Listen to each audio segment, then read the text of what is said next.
турмуштан болбой койду. Мынча берди, мен бербей койдум. Камерамен тартыш обязательно? А сен мен эмне эмессиң жан? Жок, сен мына реально айтып атканды түшүнүп атасың. Биз эмне монтип фиксировать этип камераны биз эмне фиксировать этебиз. Да какая разница, что мужик не мужик вот по. Это ты не определяешь, мужик не мужик, хорошо? Стоянка мне ачка калды. Тырмакмен сыйрап тырмаксың кидем. Специально лезбей. Бар у берде азыр эле сразу сүрүп салай, эртеңчи кылай. Бери карасаң, бери. Мен карасаң, эмне болду? Жакшылабай. Эмне болду? Эмне илип атасың? Бишкек шаары телевизиот көрсөтүүсү Кыргыз Республикасынын жол кыймылдарынын коопсуздугун камсыздоо башкы башкармалыгынын инспекторлору 15 ноябрдан 17 ноябрга чейинки аралыкта күчөтүлгөн тартипте рейдтик иш-чара өткөрүп, ага биздин чыгармачылык топ да катышып келди.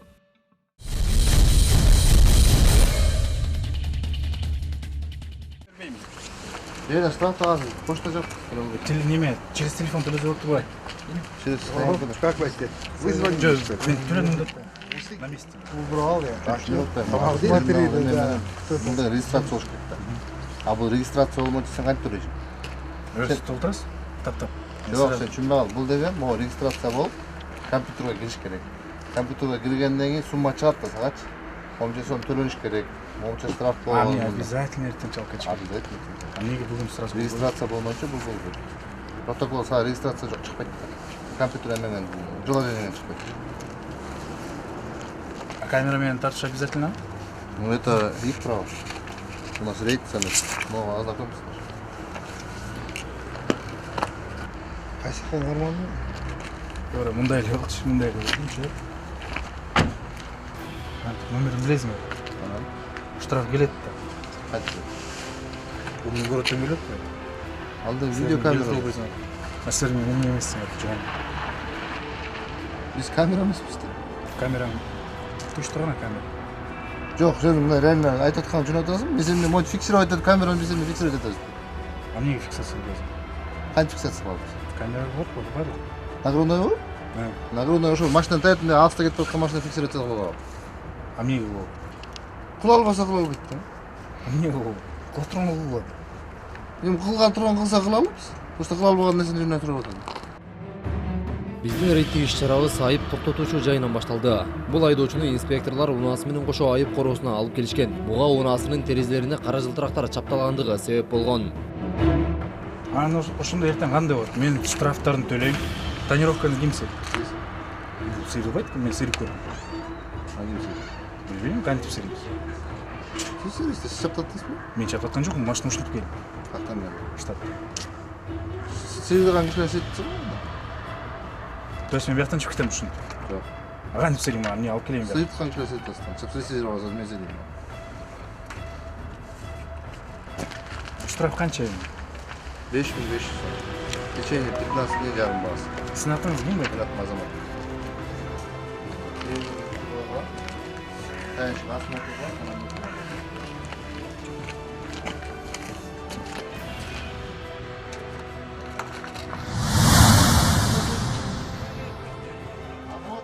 Насчет чего почти?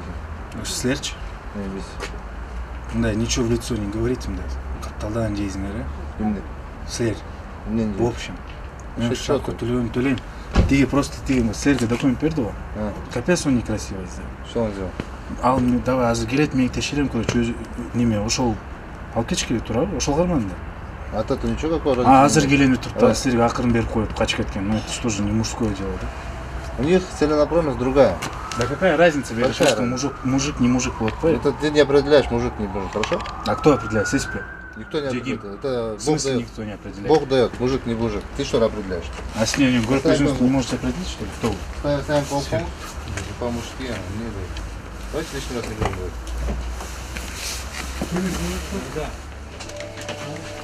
Камерамен өчүрбөйсүң сен? Жок.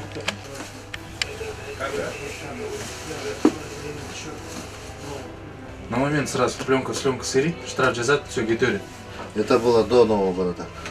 А, мне окей. А после изменения новый кодекс, новым кодексом протокол действительно только после стоянки. Потому что на стоянке машина загоняется, протокол составляется. Стоянка мне очка алды. Жаханда смысл емес. Машина стоянка қойылады, машина таңертең сейіледі. Тырмақпен сыйрап тырмақсын кидем. Специально лезвие бар. Барбы бу жерде азыр эле сразу сүрүп салайын, эртең иш кылбай. Жогоруда өзүңүздөр көргөндөй инспектор айдоочу менен ары тартышып, бери тартышып олтуруп, тийиштүү протоколдорду жазып, айып кагазын айдоочунун колуна карматты. Могу баягы эч жака чыкпайбы? Лесе элеби? Күтөрүң. Кака? Күтөрүң. А ушул жагын кесиз болбойт.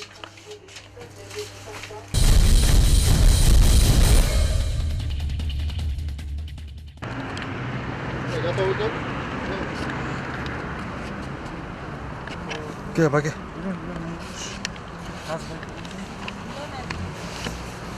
Geç git. Beri karasang. Азыр байке отур. Beri karasang beri. Men karasang. Ne oldu? Takşıla koy. Ne oldu? Numarın kaç ya? 626 tane. Abi iyi oldu. Gel ben şey. Жигит, бер түшсөң. Ал эми бул унаадагы ушул эле рейдтик иш-чаранын алкагында тозуп токтотулган. Бирок айдоочусу токтоор замат эле инспекторду көрүп ыйлап кирди. Бир топ убакыттан кийин гана унаадан чыкты. Айдоочунун спирт ичимдигин ичип алгандыгын байкаган инспектор аны наркология борборун карай алып кетти. Ne ile otur?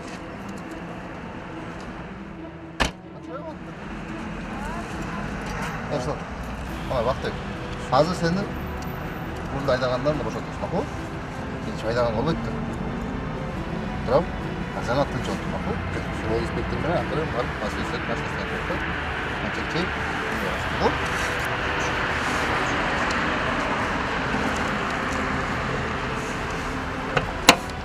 Gençevi. Yok. Neyle tosmuş. Bak gerçekten tatlı. Ne cidden oldu? Ал эми бул жакка келгенде айдоочу башын үстүндөгү спорттук күрмөсү менен чүмкөп алды. Мындан улам аны жол тескөөчүсү жетелеп жөнөдү.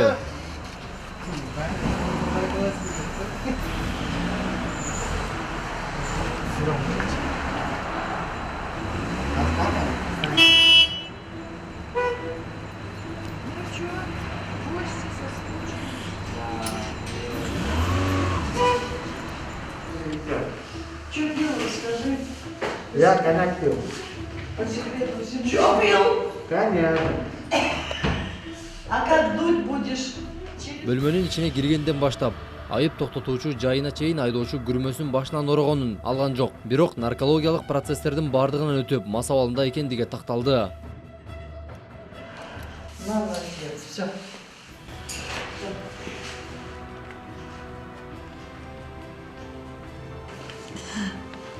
Все. В драмтеатр не хочешь поступить? На главную роль. Влад есть в театре.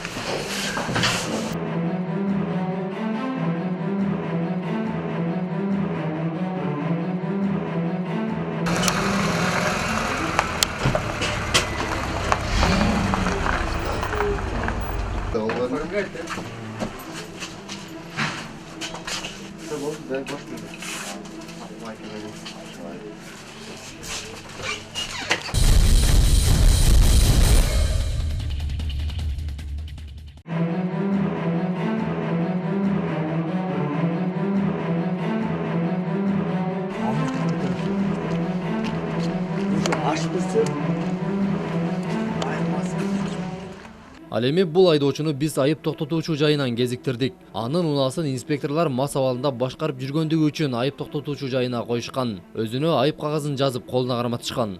Бирок биз келгенде айдоочу мас абалында болсо да төмөндөгүлөрдү айтып берди.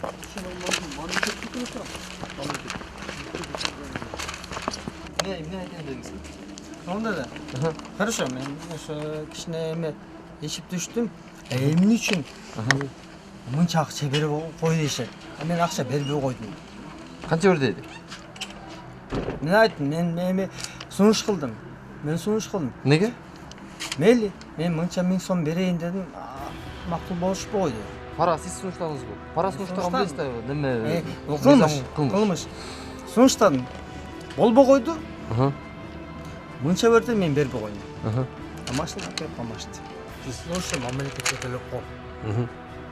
Жака төлөгөнү керек, мен мамлекетке эле. Мамлекеттин бюджетин түшсүн. Siz aytayın degeniz üşkende, Мамлекетке төлөйм деп эле мамлекетке төлөй берсе, мамлекеттин бюджети толот. Эне менен келатсаң, кой таштан келсең, мен токтотуп алып 500 сом бер дейт. Мен айттым, сага 500 сом берген өкүм мамлекет төлөйт да, мына мага жазды. Кайсы? Эмне нарушение экен? Нарушение. Мага мынча бер дейт. Мен бербейм, ошо мамлекет төлөсөсүн. Мен ошо эмеге ошо гайлерге берип деле кетип калсам болмок. Алар сурадыбы сизден? Сурады. Мынакей. Беттерине коюп турам. Бул жерде айдоочунуку канчалык деңгээлде туура эмес экен деген көрүүчүлөрдүн пикирине койдук.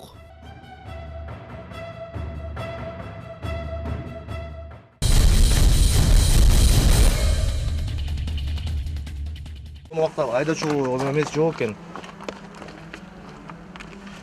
Как правомду алып келип берем деп атат. Тем более перевозкой людьми занимается. Түшүп коебузбу машинаны? Санька өтүп коебузбу? Кел, жазбайбы байке, мейли да отпайбы. Ошо чыкпай, өтпөйсүзбү жана, өтпөйсүзбү. Жок, мен байке. Эмнеңиз бар, эмнеңиз эртең айтасыз да, бияңыз мындай болуп калды. Мындай болуп калды. Жок, мен сурап атам, бул жазып өткөзүп алганда деле штраф төлөйбүз. Всё, болуп жазып алсын, мен эч каршылык көрүскөн жокмун. Ал эми бул Яндекс такси кызматынын жардамасын чаптаган унаанын айдоочусу документи жок айдап жүргөн жеринен кармалды. Мыйзамга ылайык унааны айып короосуна алып келгенде айдоочу бир топко унаадан түшпөй олтурду. Бирок бир аздан кийин ойлондубу, айтор эч кандай каршылыгы жок экендигин билдирип, унааны айып короосунун кызматкерине өткөрүп берди. Сен кызматкерге эле түшүп коюп, данныйын сурачы болду. Мындагысын аты ким мени бергенсиң? Белек. WhatsApp'tan жиберип койсуң. Хорошо. Алды. Там жерде чүп эле чалсаң, убакытта жок. Белек келсең белек. Азыр байке. Алдыртам. Белек келсең бер, мына сөз кылып атасың. Biz sizge kılıç aytpaydık. Danыңызды WhatsApp'ta салыңызчы. Sen kızmasın gibi kança olur. Ya праваңызды деп ана экөнү бирөөсүң арбасы жок. Бизге узакча ишиңиз даныңыз керек бизгечи. Тартпайлы койчу ол. Нормально сурамын го сен.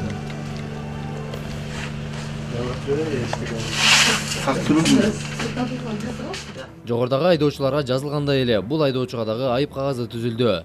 Эми эмне себептен документтери жок такси кызматын аркалап жаткандыгын, деги эле такси кызматын өтөөгө тийиштүү документтери барбы? Мунун бардыгын жол кыймылдарынын коопсуздугун камсыздоо башкармалыгындагы атайын бөлүк териштирет.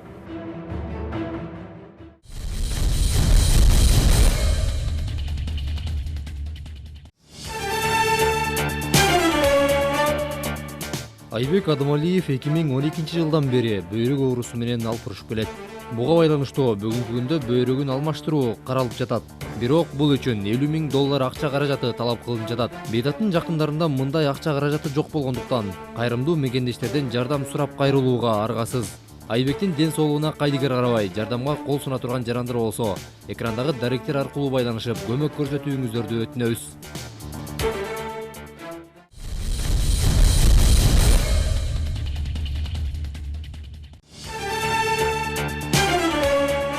Рыспаев Байболот Аширович 1958 жылы туулган. Бул жаран үстүбүздөгү жылдын 2-октябрь күнү өз үйүнөн чыгып кеткен бойдон ушул күнгө чейин дайынсыз болууда. Байболот агабыз көп учурда акыл эстен танып, бардыгын унутуп койгон жагдайы бар. Андыктан сүрөттөгү жаранды көргөн билгендер болсо, экрандагы даректер аркылуу байланышып, жакындарына билдирип коюңуздарды өтүнөбүз.